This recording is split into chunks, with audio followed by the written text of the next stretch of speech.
Hello everyone, welcome back to our channel.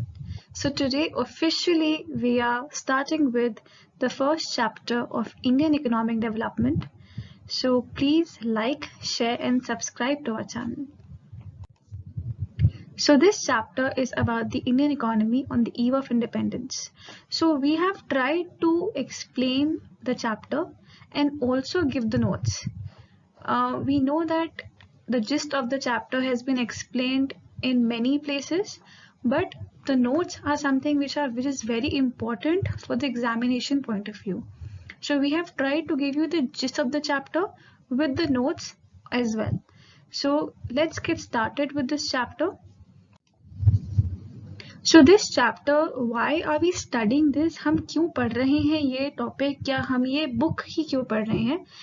The main reason is that we want to understand about the condition of Indian economy before independence, during independence, and after independence till date. What has been the status of the Indian economy? So the first topic which we will study in this chapter is that how exactly the British economy exploited the Indian economy. So exploitation हुई थी through different sectors, that was agriculture, industrial, foreign trade, demographic condition, occupational structure and infrastructure. So अभी हम हर एक sector को understand करेंगे, लेकिन इस part of the video में हम सिर्फ एक्सप्लॉयटेशन, एग्रीकल्चर और इंडस्ट्रियल पे फोकस करेंगे. बाकी जो पोर्शंस हैं हम पार्ट 2 ऑफ द वीडियो में स्टडी करेंगे. नेक्स्ट टॉपिक जो इस पर्टिकुलर चैप्टर में होगा वो है कि ब्रिटिश रूल के क्या क्या कॉन्ट्रीब्यूशंस रहे हैं. नेगेटिव तो हम जानते हैं, बट पॉजिटिव कॉन्ट्रीब्यूशंस क्या रहे हैं.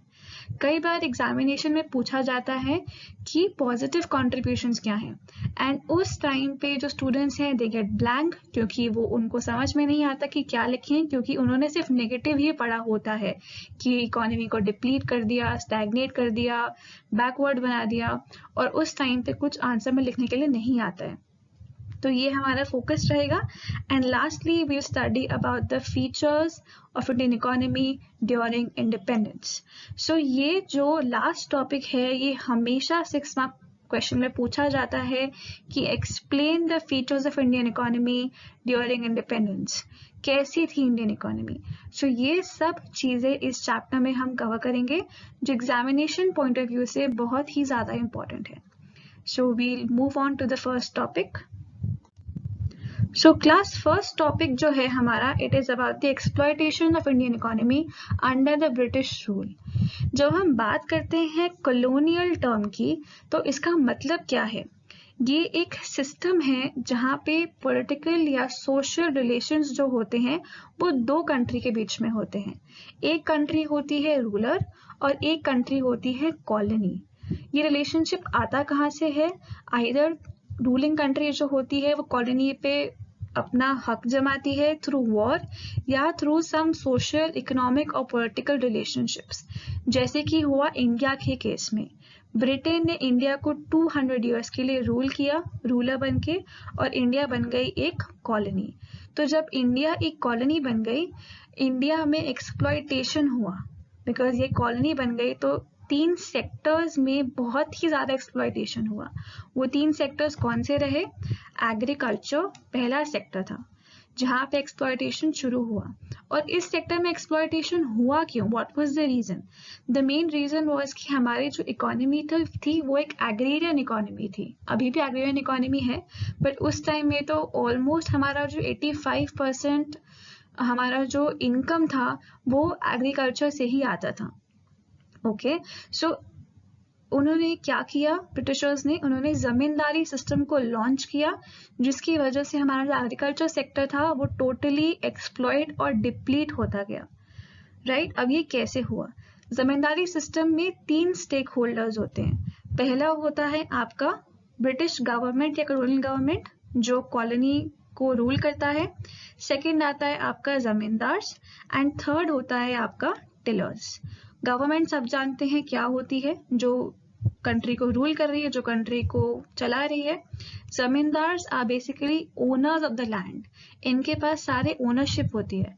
और टिलर्स होते हैं एक्चुअल कल्टिवेटर्स या फार्मर्स, राइट। तो ये सिस्टम चलता था कैसे कि गवर्नमेंट ने जमींदार्स को ऑर्डर दिया था कि आप लोग टिलर्स से टैक्स या लगान कलेक्ट करके लाएंगे और यहाँ पे जमा करवाएंगे। तो zamindars used to collect tax from the tillers regardless of the condition of the cultivators.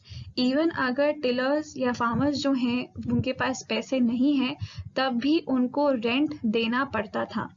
Zamindars ऐसा क्यों करते थे? अगर वो ऐसा नहीं करते थे तो जो ब्रिटिश गवर्नमेंट है वो उनकी ओनरशिप राइट्स ले लेती थी। तो इस रीजन से जमींदार्स वो also forced to collect the rent from the tillers.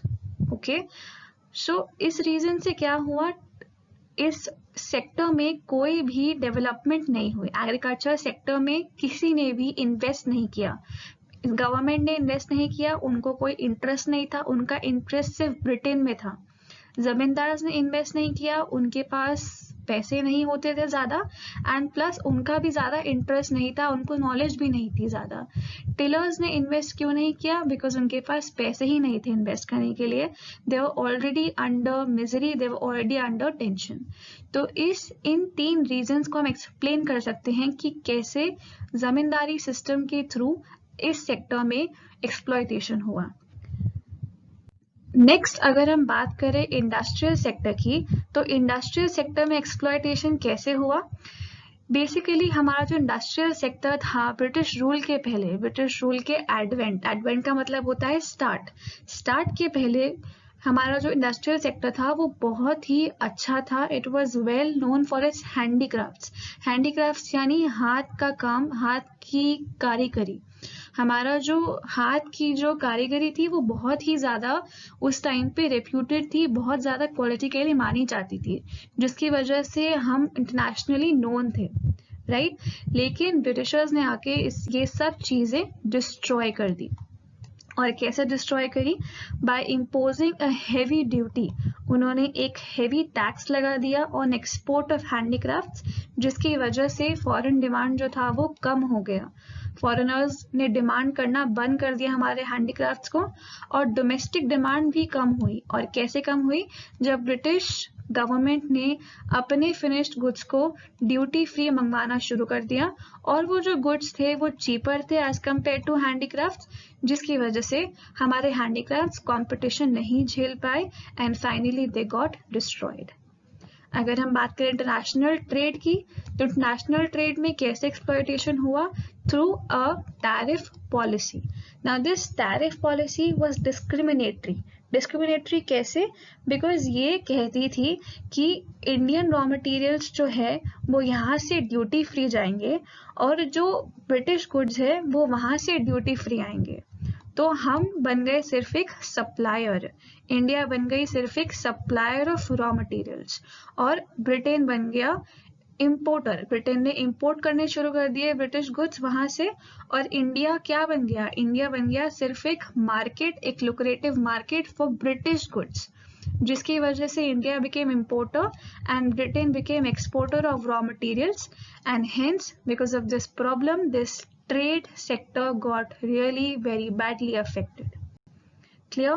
So अगर अब हम बात कर रहे हैं समरी की, इस पर्टिकुलर टॉपिक की, तो समरी हम क्यों दे रहे हैं या क्यों पढ़ रहे हैं? द रीजन बिकॉज इज कि जब हम एग्जामिनेशन टाइम में इसको रिवाइज करेंगे it will be easy for us to learn this, and side by side हम इन कीवर्ड्स को लर्न करके नोट्स में से हम आंसर इजीली लिख सकते हैं।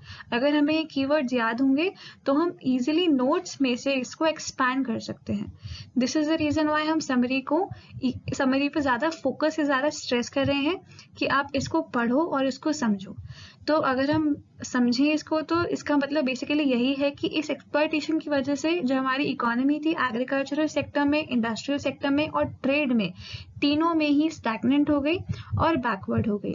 वहीं पे ही जो इकोनॉमी की ग्रोथ थी वो रुक गई और बैकवर्ड होने शुरू हो गई। एग्रीकल्चरल सेक्टर में जमींदारी सिस्टम की वजह से ये हुआ, जमींदार ओनर्स थे, टेलर्स के पास पैसे नहीं थे एंड हेंस इस सेक्टर में कोई इन्वेस्टमेंट या डेवलपमेंट नहीं हो पाई। इंडस्ट्रियल सेक्टर में हमारा हैंडीक्राफ्ट इंडस्ट्री जो था वो डिस्ट्रॉय हो गया, और ट्रेड में बिकॉज ऑफ टैरिफ पॉलिसी जो बहुत डिस्क्रिमिनेटरी नेचर की वजह से वो ट्रेड सेक्टर नहीं चल पाया। आगे बढ़ते हैं सेकेंड टॉपिक पे, which is your low level of economic development under the colonial rule. So इस टॉपिक में हम समझेंगे कि हमारी इकोनॉमी की कंडीशन ब्रिटिश रूल के पहले इकोनॉमिक डेवलपमेंट के पर्सपेक्टिव में कैसी थी और रूल के बाद कैसी हो गई। सो मैंने आपको पहले भी समझाया था कि ब्रिटिश रूल के पहले हमारी इकोनॉमी जो थी वो एग्रेरियन थी। एग्रेरियन का मतलब क्या है कि agriculture was the main source of livelihood यानी कि income for most of the people in our country. And हमारी इकोनॉमी जो थी प्रॉस्परस थी, इंडिपेंडेंट थे, हम किसी पे डिपेंडेंट नहीं थे किसी भी चीज़ के लिए। We used to earn our own income, हम किसी से लोन या डेट के लिए नहीं रिस्पॉन्सिबल थे। And third thing is that हमारी जो हैंडीक्राफ्ट थी वो बहुत ही वेल नोन थी for its silk, textile, cotton, precious stone, metal, and ये जो प्रोडक्ट्स थे they enjoyed a reputation of fine quality and variety. But British rule के आने के बाद जो मेन चीज़ हुई वो ये हुई कि इंडिया बन गई एक फीडर इकोनॉमी, क्योंकि ब्रिटिश रूल जो था they were concerned with the protection and promotion of the economic interest of the home country. इसका मतलब क्या है कि जो ब्रिटिशर्स थे दे वर कंसर्न्ड कि सिर्फ उनकी जो होम कंट्री है वही प्रमोट हो, वही डेवलप हो और वही ग्रो करे। वो इंटरेस्टेड नहीं थे कि इकोनॉमी जो हमारी इंडिया की है उसमें कुछ डेवलपमेंट हो या ना हो, उनको उससे कोई लेना देना नहीं था। ये इस पॉलिसी की वजह से क्या हुआ, हमारी जो कंट्री थी वो बन गई सप्लायर ऑफ रॉ मटेरियल्स और कंज्यूमर ऑफ फिनिश्ड गुड्स। जो हमारी कंट्री थी वो एक स्प्रॉलिंग मार्केट बन गई फिनिश्ड गुड्स के लिए, और हम बन गए खाली एक सप्लायर ऑफ रॉ मटेरियल्स। हम ना मैन्युफैक्चर करते थे, हम ना प्रोड्यूस करते थे, हम सिर्फ सप्लाई करते थे। That was the main thing. So अगर हम summary की बात करें तो before British rule, economy was prosperous, economy was agrarian, and we had well-known handicraft industry. During British rule, economy changed. It transformed into a supplier of raw material and consumer of finished industrial products. So India became a feeder economy, जिसपे Britain feed करने लगी. Now coming to the third topic, which is low level of national income and per capita income. So class, what is national income? National income is the final value of goods and services produced by the normal residents of a country during an accounting year. तो जो भी income एक country के normal residents earn करते हैं वो होती है आपकी national income, right? और per capita income क्या होती है? जो average income अर्न होती है बाय एन इंडिविजुअल एक पर्टिकुलर कंट्री में एक ईयर, एक अकाउंटिंग एक फाइनेंशियल ईयर में, वो होती है हमारी पर कैपिटा इनकम। अकाउंटिंग ईयर कब से होता है? It is from 1 April to 31 March, that is our accounting year. तो कोई भी कंट्री के अगर हमें ग्रोथ समझनी है या डेवलपमेंट समझनी है तो हमें हमेशा उसकी नेशनल इनकम और पर कैपिटा इनकम देखनी होती है। अगर हमें समझना है कि कोई कंट्री ग्रो हो रही है तो ये मेन इंडिकेटर्स होते हैं उसकी ग्रोथ और डेवलपमेंट के। लेकिन ब्रिटिश गवर्नमेंट ने कभी भी कोई अटेम्प्ट नहीं किया ये एस्टिमेट्स निकालने के लिए। उन्होंने कभी कोई अटेम्प्ट नहीं किया कि वो पता लगाएं कि हमारी कंट्री की इनकम क्या है।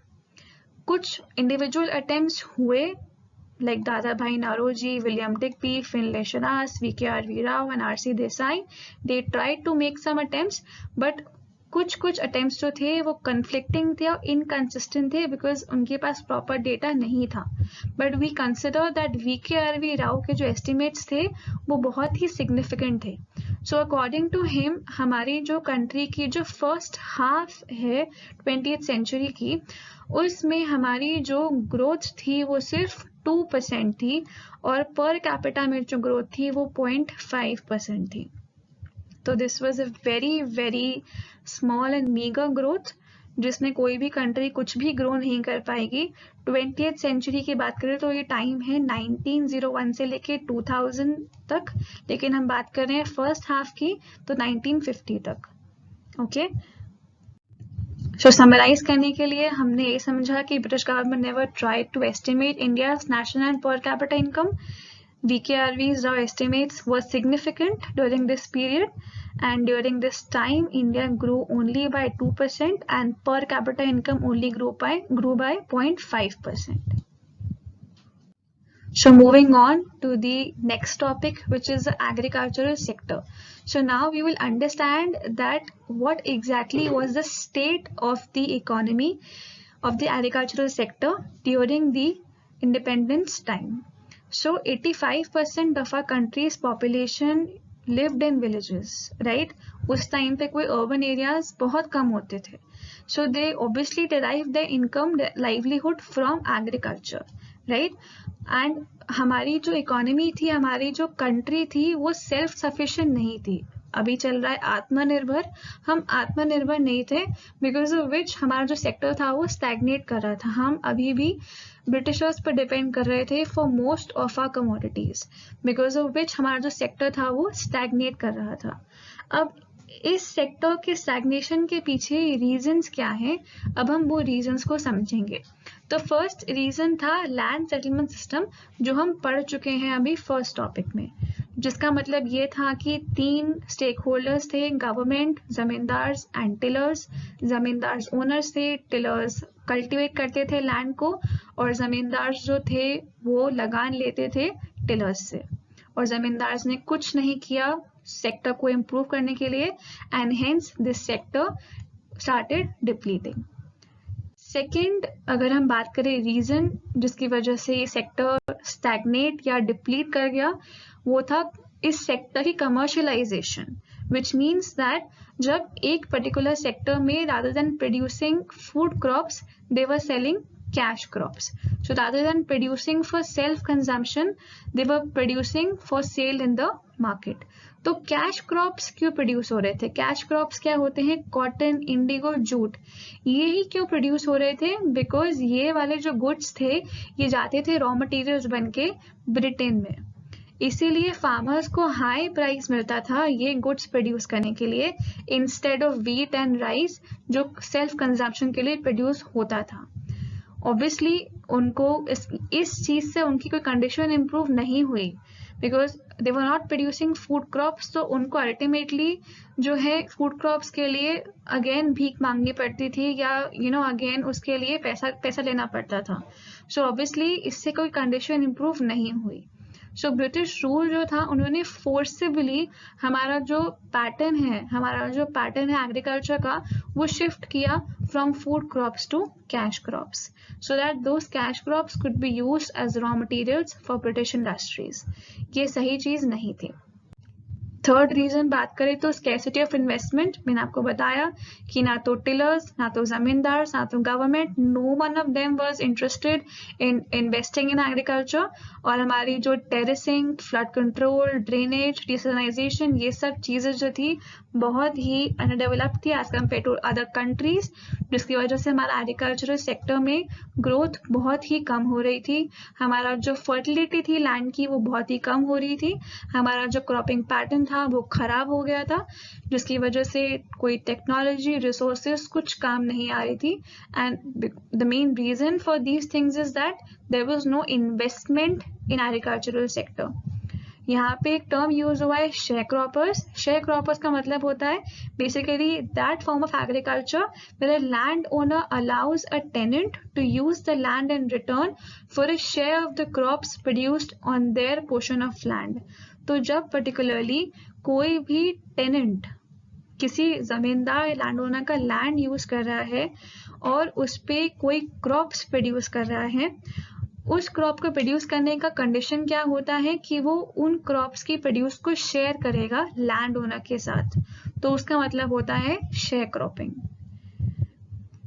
Moving on, fourth reason was that हमारी टेक्नोलॉजी, इरिगेशन फैसिलिटी और फर्टिलाइजर्स में कोई ग्रोथ नहीं थी, कोई डेवलपमेंट नहीं थी, जिसकी वजह से हमारी प्रोडक्टिविटी बहुत लो थी.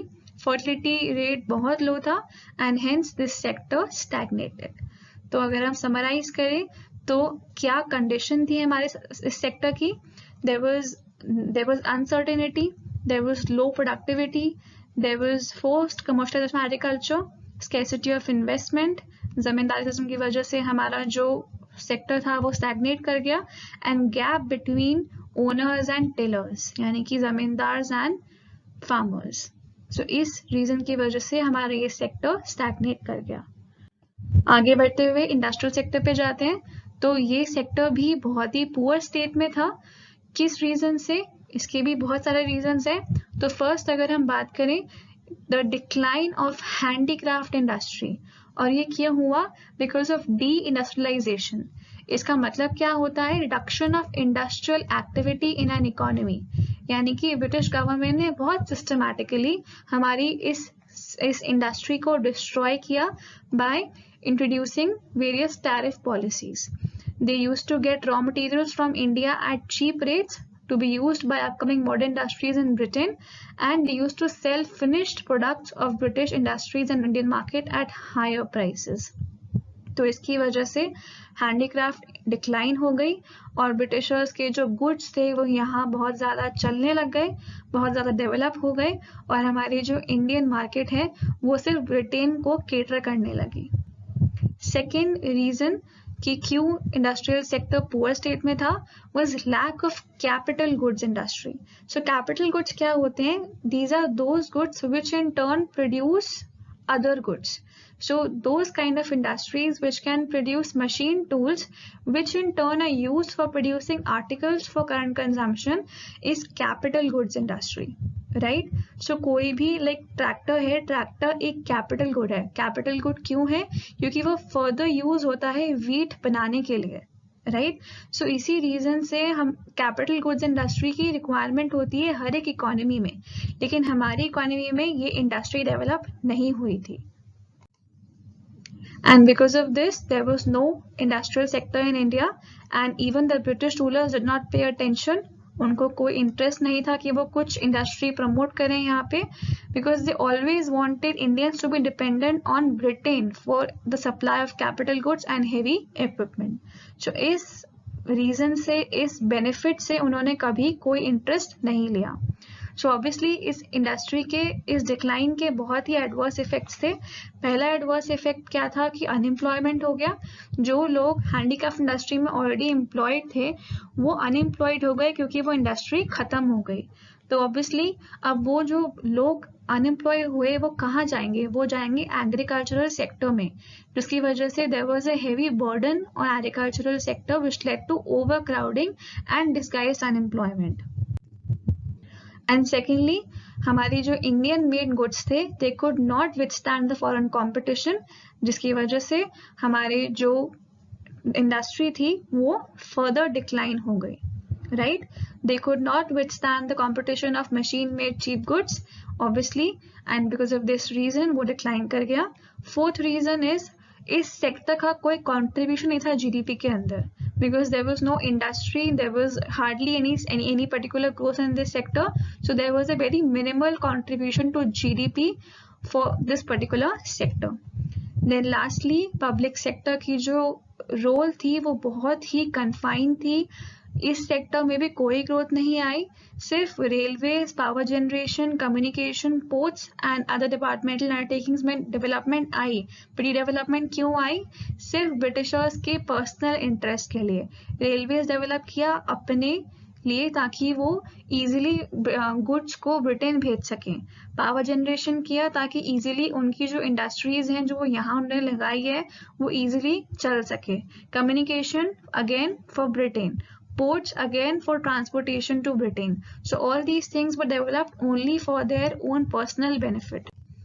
Last thing, bleak expansion of modern industry. Bleak का मतलब होता है बहुत ही grim, बहुत ही small. Modern industry में कोई भी development नहीं हुई and कोई exact चीज नहीं पता चली जिसमें समझ में आए कि ये develop हो भी रही है या नहीं। सो हमारी इकोनॉमी अगेन बहुत ज़्यादा बैकवर्ड हो गई। So India remained backward in the industrial sector during the British rule. Summarize करने के लिए, lack of capital goods industry, limited public sector, low contribution to GDP, expansion of industry remained really bleak. So all these reasons can explain us that why industrial sector remained really poor in the British rule. So that was all for today. The remaining portion we will do in the part 2. Thank you for your attention and thank you for your time. Please like, share and subscribe to our channel, and we will be uploading more content for macroeconomics, micro, stats and ID as well. So please stay tuned. Thank you.